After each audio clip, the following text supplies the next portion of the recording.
My name is Rachel, and I'll be showing you guys how to make meat pie today.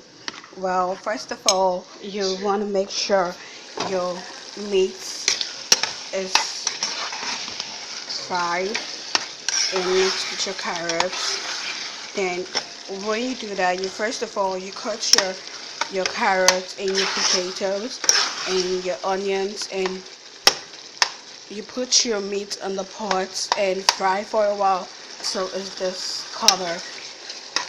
Okay, then when you're doing that, you have to mix your flour with water, which I have done here, and you mix it very well so you don't have lumps in it.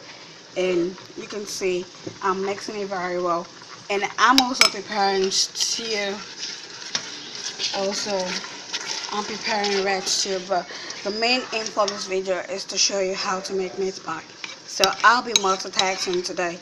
So first of all, right now my meat is still on the fire, and I'm gonna check if my potato is done already. So then I can put on my.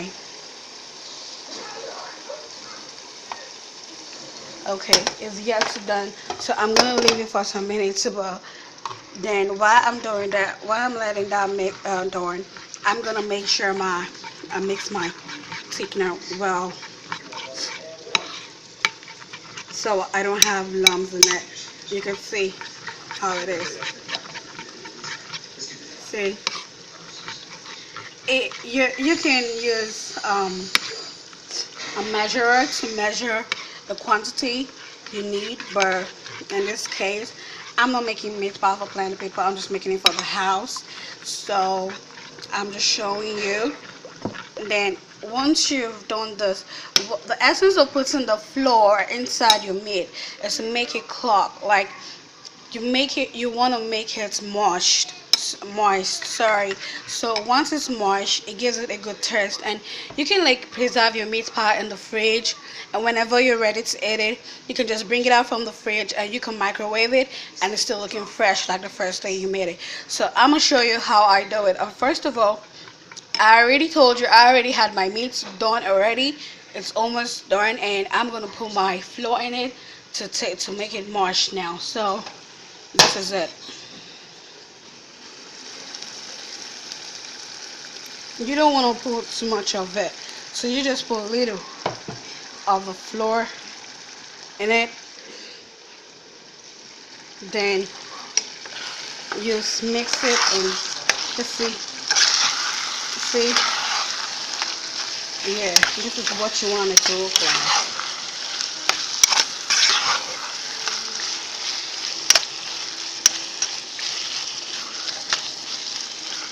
This is what you want it to look like, so you just add a bit of it.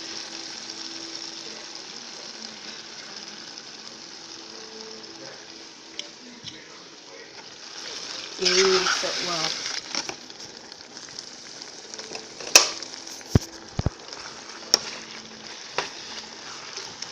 See, now it's mixed properly, and see. Now you could, like, even if you have this still remaining, you can still store it in the fridge whenever you want to like make your meat pie. It's so good, you can still use it.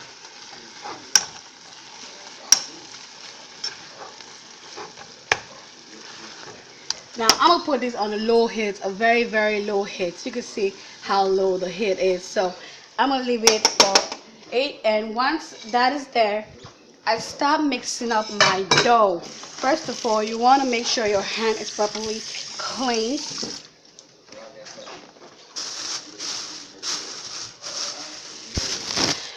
Yeah, when mixing your dough, you want to make sure your dough is properly sieved.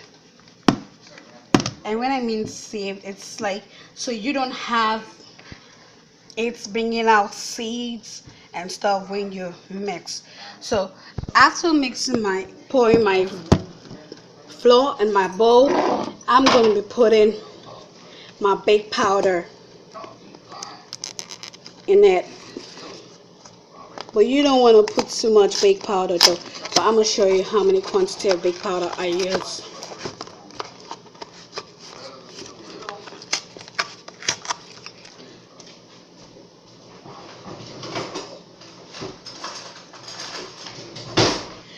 I'm gonna be using this teaspoon of baked powder, and this is how little of it I'm gonna be using.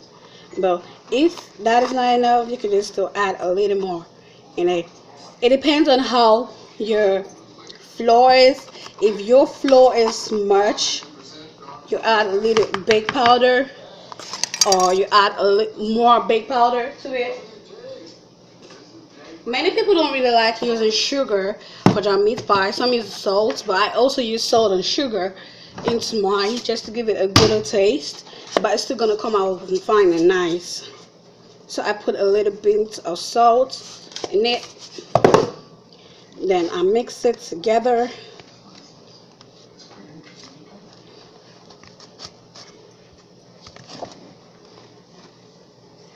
Why I'm using my hand is because I washed my hand at first before I started mixing my flour. So you don't need a dirty hand to do this. Then you could put your sugar now.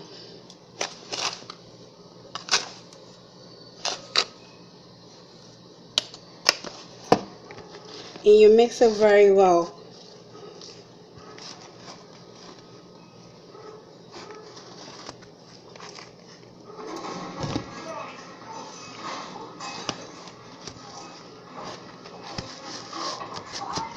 So now, some people say it's better you use margarine or Blue Band. So I'm using margarine, but although this is, I just got this from a bigger container, but I will show you from the container where I had to bring it out because it's blocked, so I had to microwave it out for a while. But you could I brought that out since because you have to bring out your Blue Band and you have to leave it out for a while. You leave it out for a while, and if it's too blocked, you microwave it. So now I'm mixing my Blue Band and my flour together. So I really need to mix this very well.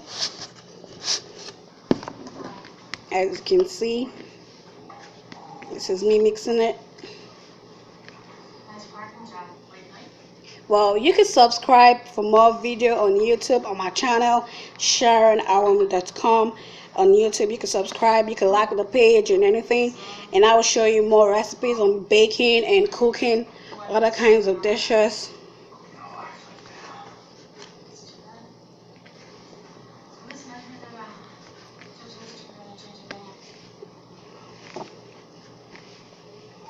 Well, my boyfriend always says he likes me when I bake, so probably he's not here. He's at work right now, but I always bake for my family. I always cook. I love cooking. It's what I love doing. I could say I inherited cooking from one person who knows how to do it best than me. Well, I'm not really pro like her. She's my mom, my one and only mom. She's like the best in cooking. I got it from her. She's like very, very good. When I mean good, she's like very, very good in it. And anytime she's doing it, I just sit and watch her do it. It's like when she's doing it, she has this her moment and she feels okay. She feels very, very lively when she's doing it. And some people when they're cooking or baking, they feel stressed out, they feel it's work. But my mom, when she's doing it, she doesn't see it that way.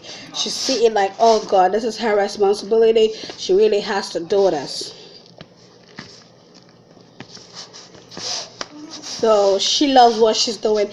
And when I picked interest in doing it too, I also loved it because a part of me doing makeup for people and doing hair too for people, I could also cook and bake at the same time.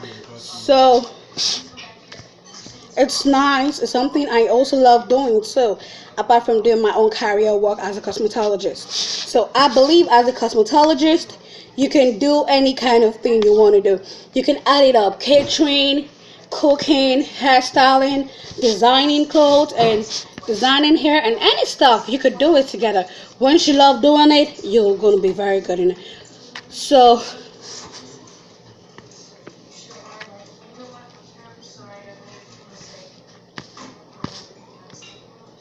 My elder brother is here with me though. I don't know if you want to say hi to the camera. Well, no, he doesn't want to. So, anyways, as I was saying, yeah. So he just said hi. So, now you've mixed your butter and your flour together, and this is how you want it to look like. Okay, you want it to look like this.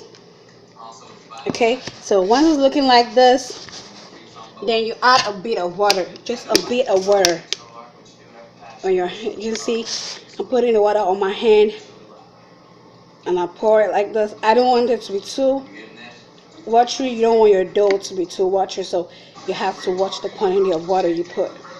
I can't really tell you what quantity of water you have to add in, but you have to just keep adding, and once you notice how your dough is, then you stop adding.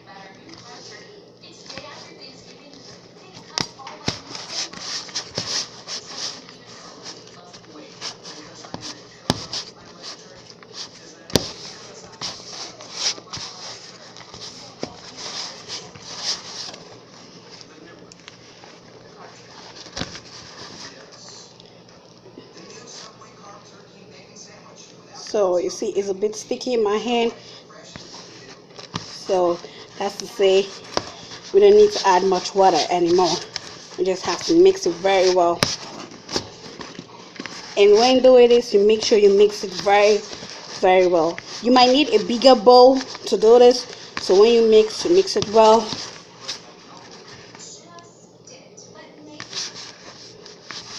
Yeah, I think I need some water, so I'm gonna add a bit of water.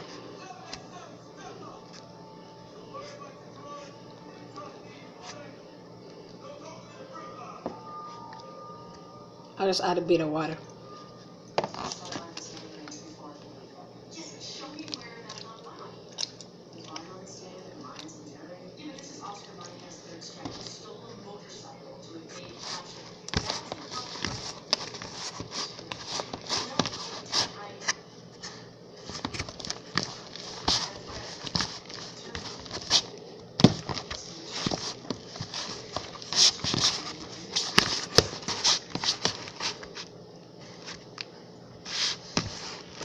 Yes, so I have to mix this very well.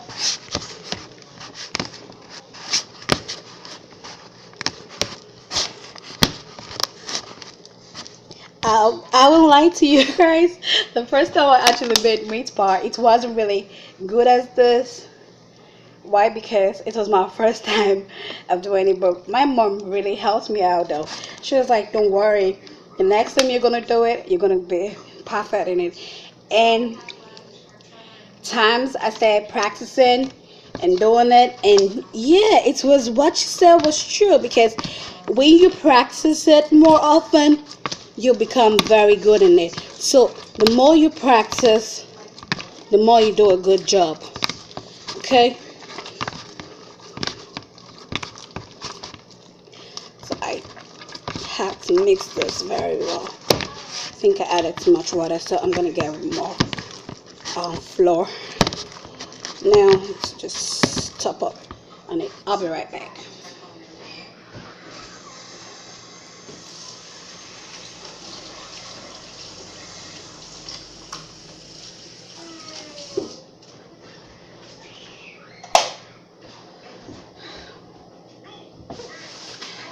So I'll be adding a little bit of flour to it.